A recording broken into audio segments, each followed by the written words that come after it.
Welcome to the National Hemp Association's In Conversation With series. Today we have Chad Rosen of Victory Hemp Foods. How are you today, Chad? Oh yeah, I'm so good, Anna. Glad to be here with you. Yeah, thank you for participating in this. We're happy to have you here. Sure. So, starting off, can you tell us when and why you formed Victory Hemp Foods?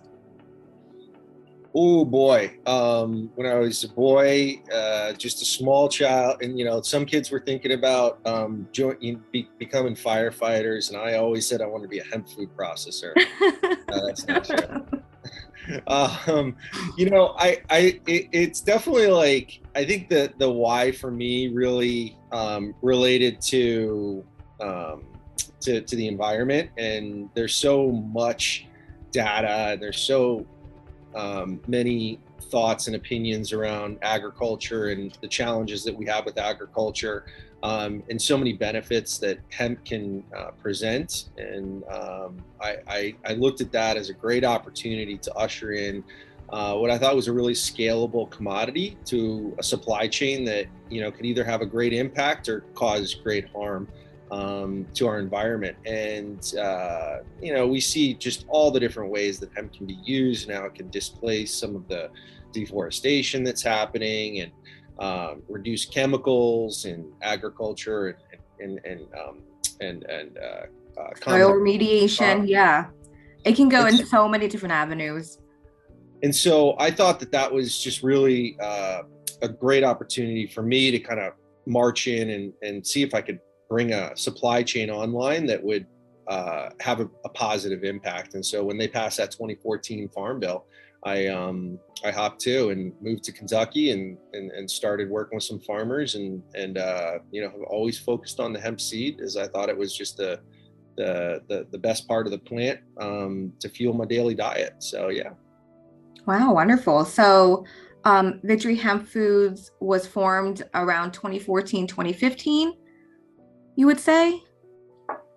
Yeah, Victory Hemp Foods was incorporated in 2016. I moved out to Kentucky in 2014, right after they passed the Farm Bill, and the first crops we got in the ground were in that 2015 growing season.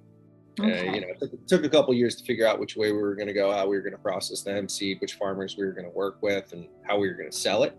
Right. But yeah, and then the business really kind of took shape, and we got a business model together in 2016. And that's when we put our flag in the ground. Okay, that's wonderful. So why did you choose grain instead of fiber or cannabinoids? Well, from my perspective, it was a little bit of standing on the shoulders of the giants up in Canada that have built the industry. I thought there was an opportunity to innovate. I thought that there was an opportunity to not have to reinvent the wheel of what they've done up in North America, up in Canada, and just bring this solution to some farmers down here in the U.S. I thought that there was probably some opportunities to continue innovating around the solutions that have already been developed. I think if you want to, if you've ever done any kind of R&D or development, it takes a lot of time, and there's no guaranteed outcome with R&D and development of technology. But if Mhm. you work with applied technology that's been proven, you can move a little bit quicker. So when you're building a business, I think the quickest path to revenue should be kind of forefront to how you approach a startup mentality, and that was really why I thought it would be the best to start with hemp foods, is because they were on store shelves that had already been validated by the market. I've always eaten really healthy. I thought it was kind of a great way to introduce the population to a food product that they could benefit from, and not get high, and that would really demonstrate to people that this is a crop that should be considered something different than what you maybe had previously had premonitions of it being. So as something that would get you high, and yeah, I thought it was just a tremendous crop that could be utilized for foodstuffs. And so yeah, so I thought that was the easiest and quickest route to market. Yeah, I mean, it's quite strategic, especially when the blueprint is like already there.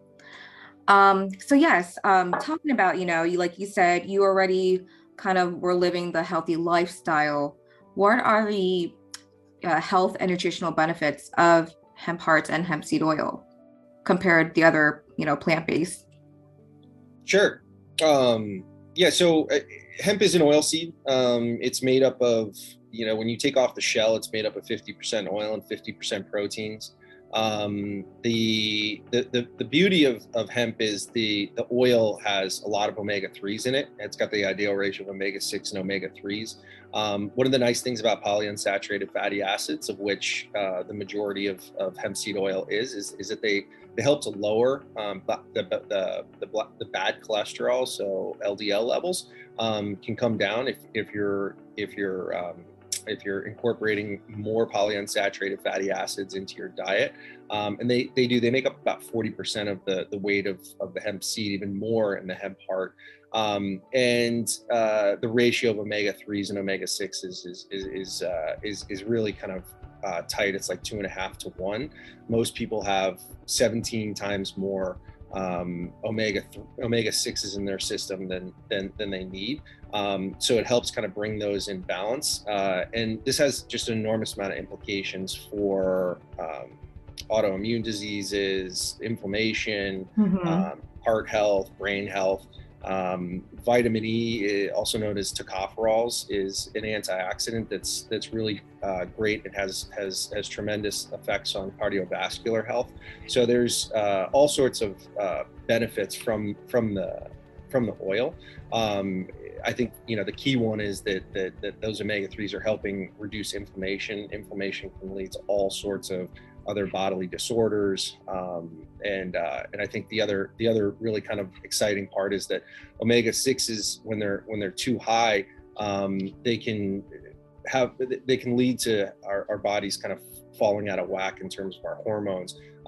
So there's gamma-linolenic acid is also present in hemp seeds, and it's got a hormone called prolactin, which is a great hormone that is often in deficit, and it can help to treat bloating and PMS symptoms for women.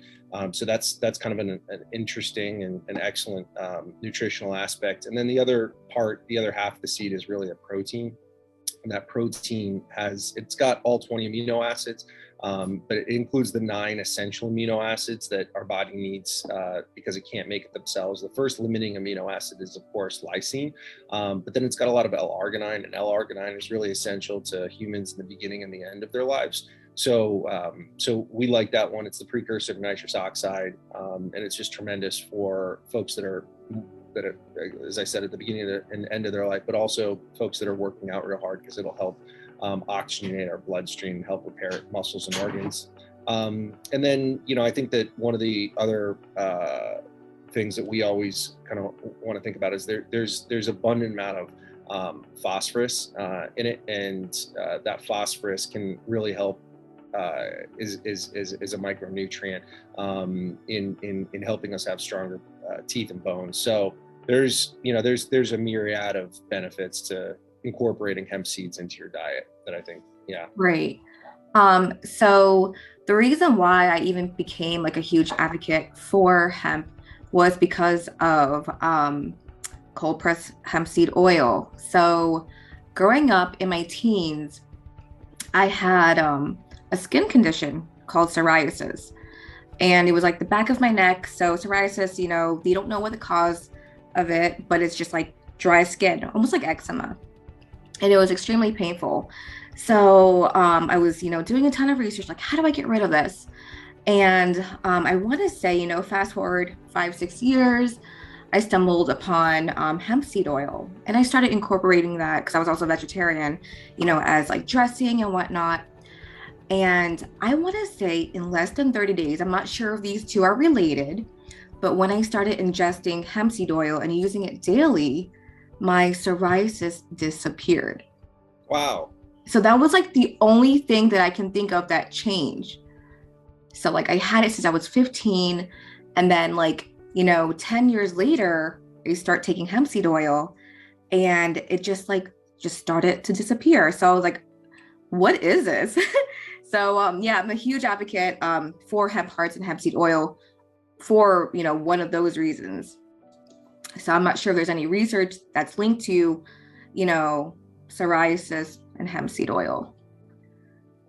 I've seen studies, I've seen white papers that suggest there are links to it. I think again, what I would guess is that there's definitely a link between hormones and your body kind of responding to psoriasis and secreting different hormones that are going to have lead to healthy skin. I think that's your skin is your biggest organ. So there's no doubt in my mind that having healthy kidney, healthy lung, healthy kidneys and livers are also going to result in having healthy skin. Yeah, so I was like, so that's like a personal testimony of mine. So yeah, I'm glad that you went into the grain industry. Do you believe that it is like a low-hanging fruit in the hemp sector? Like, do you believe that it goes through less Yeah. regulation compared to like cannabinoids? Well, that's certainly the case. I mean, it's considered generally regarded as safe. Our friends up at Fresh Hemp Foods did the hard work in submitting GRAS dossiers, which the FDA had no had no opposition to. So that means that there is less regulation, but the food industry is highly regulated in terms of food safety and food quality. So if you're looking at CBD products, I think that there's also there's also all sorts of regulations and quality controls that need to be in place on that side of the product world. As far as low-hanging fruit, I think that there was a market that was already there, and that we have enormous protein and oil markets. I think those are factors that kind of contribute to there being open markets, but the barriers to entry are still pretty high. We are competing with plant proteins and oils that have been commanded by agribusinesses for decades and centuries. And so when you look at when you take away kind of the halo of hemp, of being something that brands want to incorporate into their products and get a boost on the marketing from, if you take that away, then you're looking at a protein product that has to function and taste really good, and it has to be at a price point that that the buyers can incorporate into their foodstuffs and make a profit on, right? And when you look at the products that they're essentially using today, predominantly soybeans and soybean protein and pea protein, the unit economics are much more favorable to the commodity crops that are largely established, that have crop insurance, that have genetics and agronomy that are really well understood and have been tested and conditioned to different regions. You have a lot more confidence from growers. So, there's a lot more scale in terms of processing, which is going to have a lower, it's just going to have a lower OPEX. And the bigger you scale. So all those factors kind of contribute to a bit of headwind for a young industry that's trying to find market share. But we definitely get that advantage when we look at when the halo of hemp is considered. Right. So like say, as a consumer, I'm walking through the supermarket and I see just a bunch of protein powder, on store shelves. Why should I choose hemp protein versus those that's more with pea or whey? Is it because it's just, besides the nutritional benefits, is it also easier to digest too?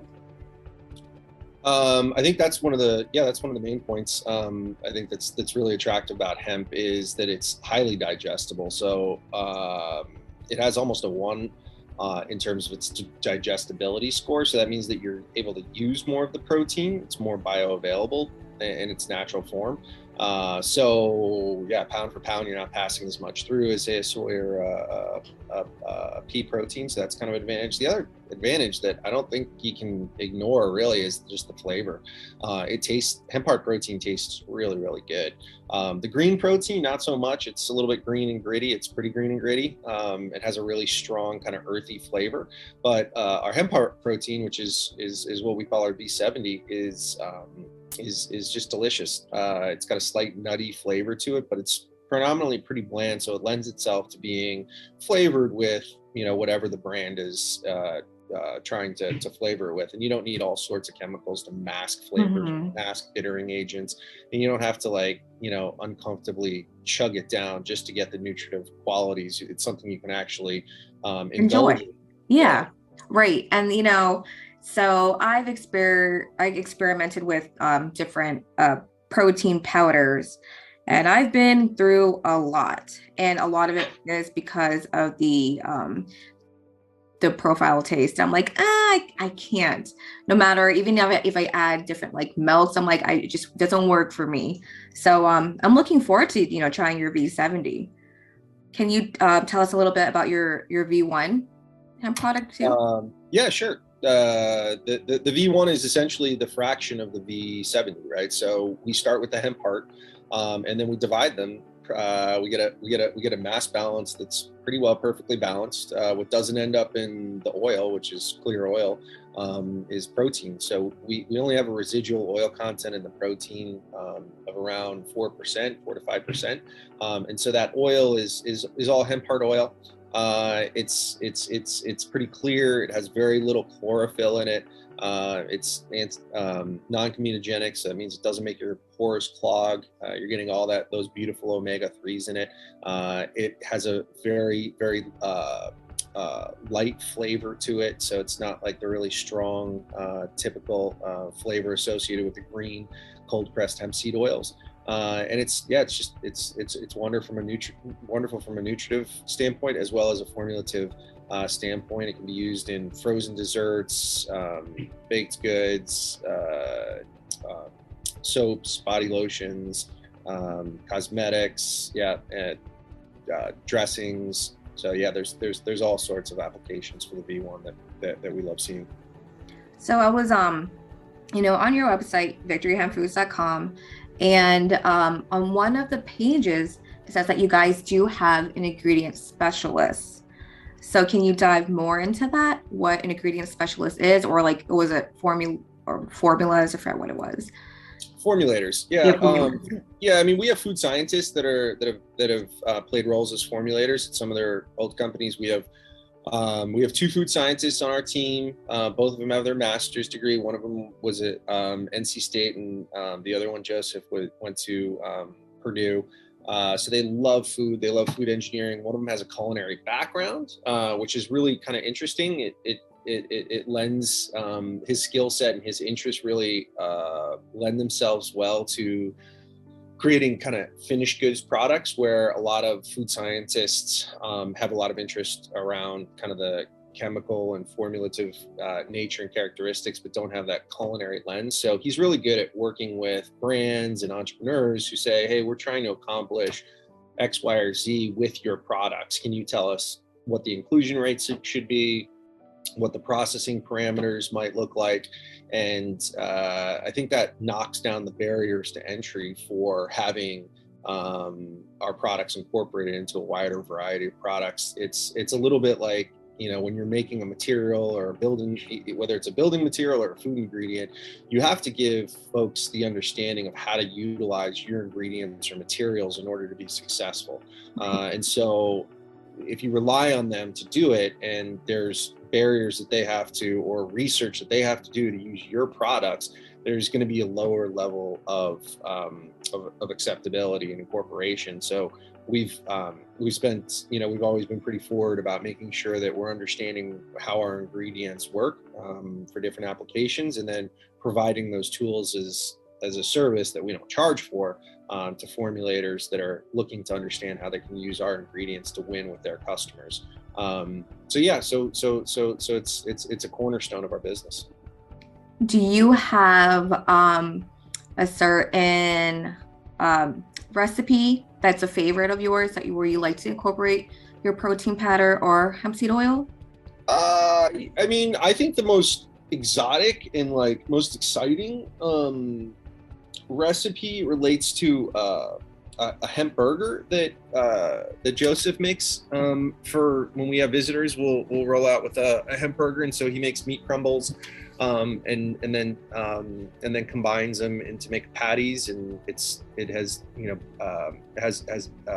beets are the coloring agent, and he uses iron, which kind of gives you that umami taste, and he actually uses some mushrooms for that umami flavor, and it just, I mean, they're delicious and like super surprising. You're like, how did this white protein turn into something that when you put a little bit of ketchup and a couple pickles and in a bun, you're like, this is a burger.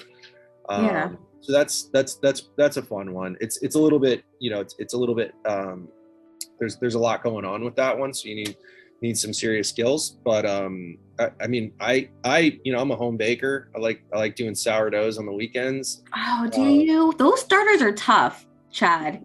Yeah. Sourdough? You gotta love your mother. I'm still working on trying to do a sourdough starter. I'm like day 5. You gotta love your mother. Yeah, no, it's definitely takes some planning to get ahead of it, but it's so rewarding when you get it right and you get a nice loaf come out of the oven. For me, I usually use 5 to 10% of our V70 in the sourdough.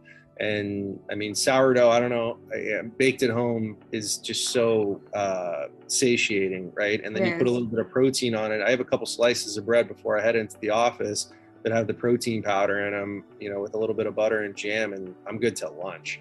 No, it is very filling. Absolutely. Yeah, so I mean, yeah, I think there's all sorts of, anywhere that you're using flour, protein powder. I've seen fish dusted in the protein powder and kind of fried up. So there's just all sorts of really neat applications that people are using. I've seen sushi chefs roll their sushi rolls in hemp hearts instead of sesame seeds. So yeah, it's dropping into so many applications. Right. It's funny that you do say that. So with hemp flour, what advice do you give to like bakers or those that want to get into it? Because I've tried baking with hemp flour, and I'm not sure if you or the formulators might give me some advice, but I mean, I can't bake with 100% all hemp flour. Like I have to cut it with, it's so dense, very gritty. So I was like, so yeah, what's the perfect ratio? Let's say if I wanted to make a hemp cupcake with hemp flour. Gosh, we have one of these on our website. Okay, perfect. I feel like there's a recipe somewhere right around me. We've got all these recipe cards. Wait, let me see. Recipe cards. So I'm gonna give it to you. So we got classic basil hemp heart pesto. Yeah. We have fresh herb dip pesto, and then we have the V70 mega protein muffins. All right. Wow. So this is, you always got to start by using V70 first off. The P50 protein it's going to be gritty, it's going to be challenging, you're probably not going to get happy campers. All right, so start with the V70 hemp protein. 1 cup of V70 hemp heart protein, 1 cup of all-purpose flour, 1/2 cup of granulated sugar, 3 teaspoons of baking powder, 1/2 teaspoon of salt, 3/4 cup of your favorite milk or plant milk, 1/4 cup of vegetable oil or V1, and 2 eggs. So all of this can be, I mean, I think the beauty is you can trial with this basic recipe. These came out absolutely beautiful. He's got some variations on this. If anyone reading this wants these recipes, and we have these cards, they're printed on hemp paper. We send them out to all our friends and family. Happy to, yeah, if any of your users, listeners want a copy of the cards and some samples, we're happy to send some. I think the beauty of a recipe like that is you can, if you're gluten intolerant, you can switch out the flour for gluten-free flour. If you're vegan, you can switch out the eggs for mung bean. I even heard applesauce too, like for as an egg replacement or something like that. I was in a couple of like crunchy mom groups, so it's like but that's pretty neat. So for our listeners, how can they contact you to get these recipe cards, or to learn more about your product and where they can purchase your V70 and V1? Best way is just to reach out through the website, victoryhempfoods.com. Always live, multiple links. There's a pop-up window. Someone answers that. Someone's always on our. There's always someone manning the website and the inquiries that come in through the website. Awesome. Well, thank you so much, Chad. So it was great hanging out. So if anyone wants to, reach out, you can visit them at victoryhempfoods.com. And I am definitely looking forward to purchasing the V70 and the V1. So look out, and it might be actually in our newsletter for our hemp recipe that I do every month. Or even if you want to submit, that's great too. Awesome. All righty. Well, yes. You have a wonderful day. All right, you too. Yep. Bye-bye.